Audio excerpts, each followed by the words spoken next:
За 14 ангийн сурвалжийн гэсэн үг байна. Past simple буюу өнгөрсөн цагийн талаар мэдээлэл хүргье.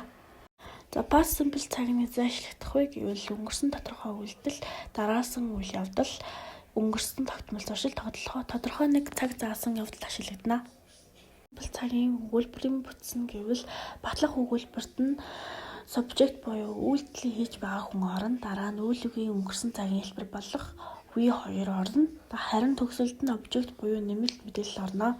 За үгүйсгэх хэлбэрт нь гэвэл didn't хэрэглэнэ. Didn't орсон үйл үг өнгөрсөн цаг биш, үндсэн хэлбэр болох V1-ээр бичигдэнэ. За асуух хэлбэрт нь болвол did өгүүлбэрийнхэнд ордог бөгөөд мөн үйл үг үндсэн хэлбэр болох V1-ээр бичигдэнэ. За жишээ гэвэл батлах өгүүлбэр she walked to school буюу тэр сургууль руу явлаа. За үгүйсгэх өгүүлбэр нь she didn't walk to school. Тэр сургууль руу явсангүй. За асуух өгүүлбэр нь гэвэл did she walk to school? Тэр сургууль руу явсан уу гэх мэтлэн орох юм аа. За энэ тогтмол ба тогтмол бус үйл үг гэсэн юм аа. За тогтмол үйл үг нь win eat дагвар нэмнэ. Жишээ нь гэвэл work бол за win буюу одоо цаг нь бол work тэгээд V2 буюу өнгөрсөн рүүгээ орохоор worked болно. Утга нь гэвэл ажиллах гэсэн утгатай. Харин тогтмол бус үйл үгт нь V1 буюу одоо go байж байгаад V2 руугаа явахаар өнгөрсөн болонголоо went тэг болох.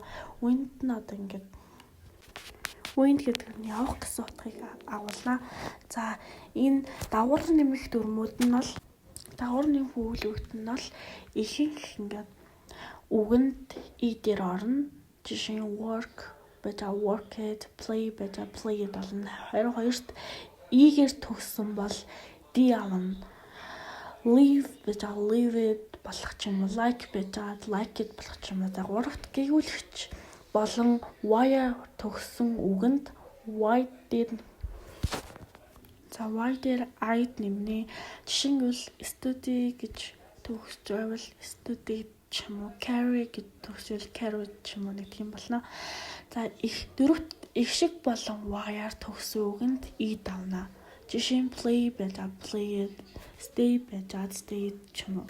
Тавт гэвэл богино үгэнд ингээд их шиг гээгүүлэгч тэгээд хос гээгүүлэгч дээр давна. Жишээ нь stop дээр stop бэжа stopped болох ч юм уу. Plane бэжа planed болох ч юм уу. Ингээд давах юм аа. За simple нь ингээд цаг хугацааны илэрхийлэлт нь yesterday буюу өчигдөр, last night буюу өчигдөр орой, тэгээ last week буюу өнгөрсөн 7 хоногт, last month өнгөрсөн сар, last year ингээд өнгөрсөн жил ингээд айгүй өмнө гэсэн үг орох байгаа. Жишээ өгүүлбэр гэвэл за батлах өгүүлбэр дээр play basketball after school. Тэд сургуулийн дараа сагсан бөмбөг тоглосон. За үгүйсгэх хэлбэрт гэвэл we didn't go to the cinema yesterday.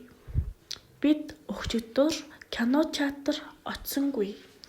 За асуух өгүүлбэр гэвэл did you finish your homework? Чи гэрийн даалгавраа дуусгасан уу гэх мэтлэн 14 ангийн сурвалжийн хэсэг байлаа. Анхаарал тавьсан явдалд баярлалаа.